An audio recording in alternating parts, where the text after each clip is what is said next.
عزیز طلبہ و طالبات، فروغ فاؤنڈیشن آن لائن اسکول کے ذریعے یکساں نصاب کے مطابق تعلیم حاصل کریں۔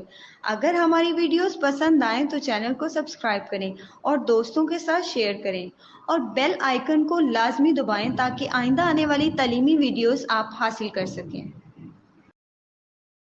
السلام علیکم بچوں، امید ہے آپ سب خیریت سے ہوں گے۔ بچوں، آن لائن اسکول سے آپ مکمل تعلیم حاصل کر کے بورڈ کا امتحان برائے جماعت نہم اور دہم بہتر طور پر پاس کر سکتے ہیں۔ آپ اپنی عمر اور تعلیم کے مطابق مزید تعلیم حاصل کریں۔ والدین سے فون یا کمپیوٹر پر ہماری ویڈیوز کے ذریعے تعلیم حاصل کرنے کی درخواست کریں۔ روزانہ 1 سے 2 گھنٹے آن لائن پڑھائی کریں اور جب آپ اسکول جائیں گے تو آپ کو مزید کسی مدد کی ضرورت نہیں ہوگی۔ اس طرح پڑھائی کر کے اپنا وقت اور والدین کے اخراجات میں بچت کر سکتے ہیں۔ آن لائن اسکول کی کوئی فیس نہیں ہے، آپ زوم پر بھی کلاسز کا فائدہ اٹھا سکیں گے۔ ہر مضمون کی مکمل تعلیمی ویڈیوز موجود ہیں۔ اعوذ باللہ من الشیطان الرجیم، بسم اللہ الرحمن الرحیم۔ السلام علیکم اسٹوڈنٹ، کیسے ہیں آپ سب؟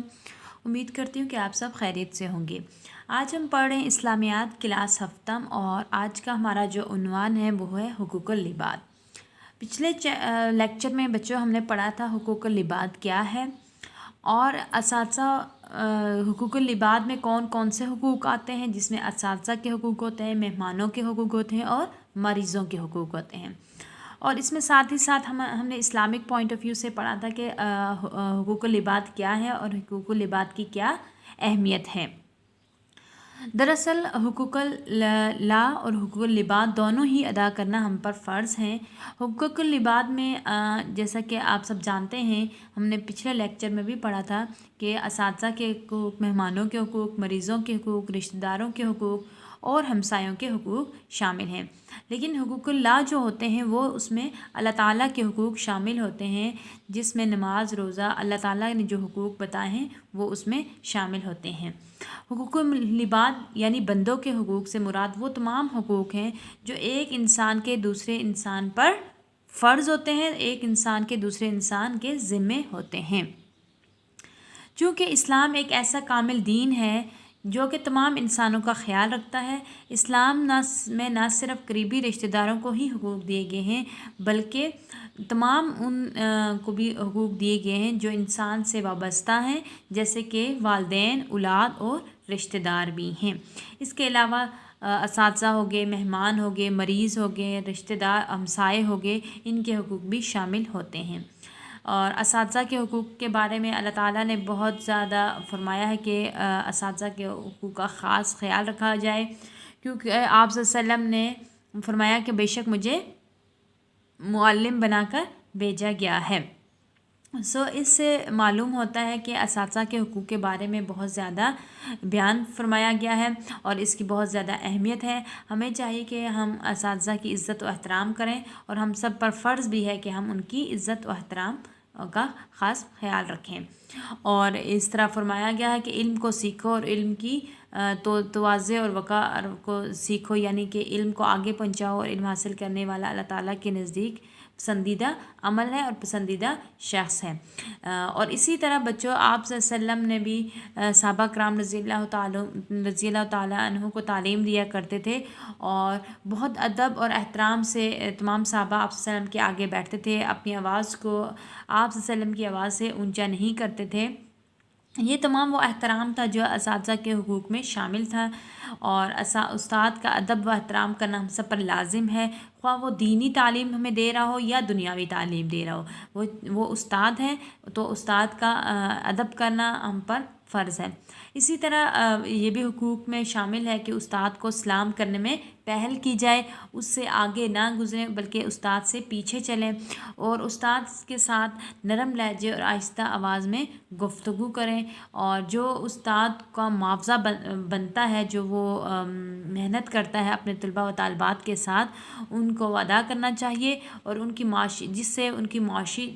ضروریات بھی پوری ہوتی ہیں اور معاشی ان کو تحفظ بھی فراہم ہوتا ہے۔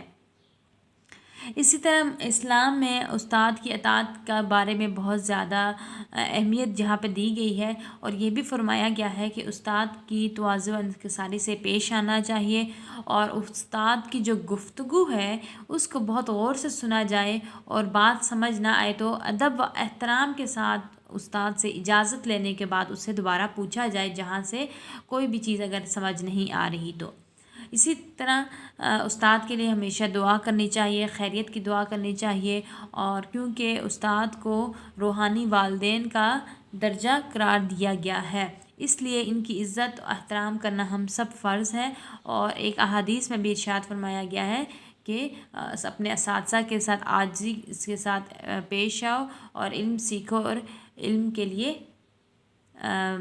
بے شک تمہیں چین جانا پڑے، یعنی چائنا جانا پڑے۔ یہ تھا بچوں اساتذہ کے حقوق، جو ہم نے پچھلے لیکچر میں پڑھا تھا، اس کو ہم نے ایک دفعہ ریویو کیا ہے۔ اور آج کا جو ہمارا ٹاپک ہے وہ ہے مہمانوں کے حقوق۔ مہمان وہ ہے جو ہمارے گھر ملاقات کے لیے آئے، ان کا احترام کرنا ہم سب پر لازم ہے۔ اسلام میں مہمان کو باعث رحمت قرار دیا گیا ہے۔ جس گھر میں مہمان آتے ہیں وہاں اللہ تعالیٰ کی رحمت نازل ہوتی ہے اور رزق میں بھی برکت ہوتی ہے، اسی لیے ان کے ساتھ خوش اسلوبی کے ساتھ پیش آنے کا حکم دیا گیا ہے۔ اب اس میں کیا بتایا گیا کہ جو بھی آپ کے گھر میں کوئی آتا ہے آپ کی ملاقات کے لیے، آپ سے ملنے کے لیے، وہ ہمارا مہمان ہوتا ہے، تو چاہیے کہ ہم مہمانوں کا خاص خیال رکھیں، ہم پر لازم ہے کہ ہم ان کا احترام کریں، چونکہ اسلام میں مہمان کو باعث رحمت قرار دیا گیا ہے، اور جس گھر میں مہمان آتے ہیں وہاں اللہ تعالیٰ کی رحمت نازل ہوتی ہے۔ مہمانوں کو رحمت سے تشبیہ دی گئی ہے اور رزق میں بھی برکت ہوتی ہے، اس لیے ان کے ساتھ خوش اسلوبی کے ساتھ پیش آنے کا حکم دیا گیا ہے، ادب احترام کے ساتھ پیش آنے کا حکم دیا گیا ہے، اور ہم پر لازم ہے کہ ہم ان کا احترام کریں۔ اب ایک احادیث میں فرمایا گیا ہے، جو شخص اللہ تعالیٰ اور آخرت کے دن پر یقین رکھتا ہے، یعنی کہ ایمان رکھتا ہے، اس کے لیے ضروری ہے کہ وہ مہمان کا احترام کرے۔ یعنی کہ فرمایا گیا ہے کہ وہ جو بھی شخص ہے وہ اللہ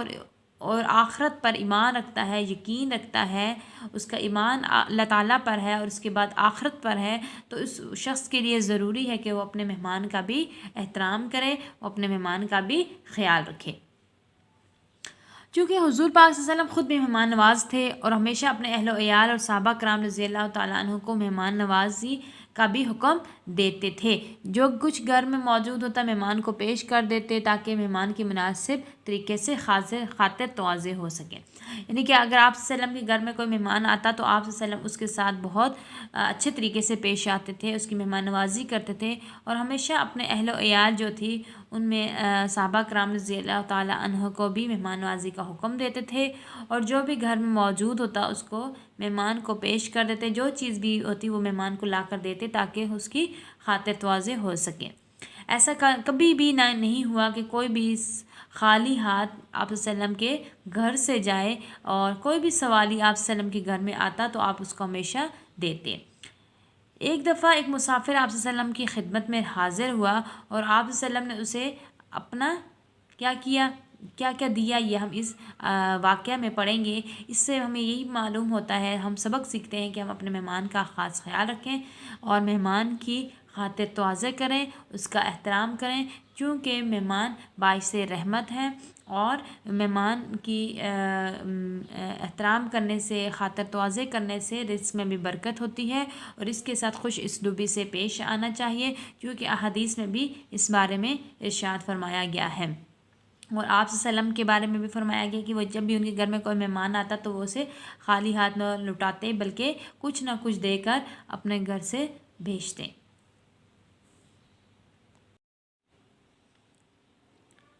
مہمان قرار دے کر صحابہ کرام نے جن سے پوچھا کہ کون ہے جو میرے اس مہمان کی خدمت کرے گا؟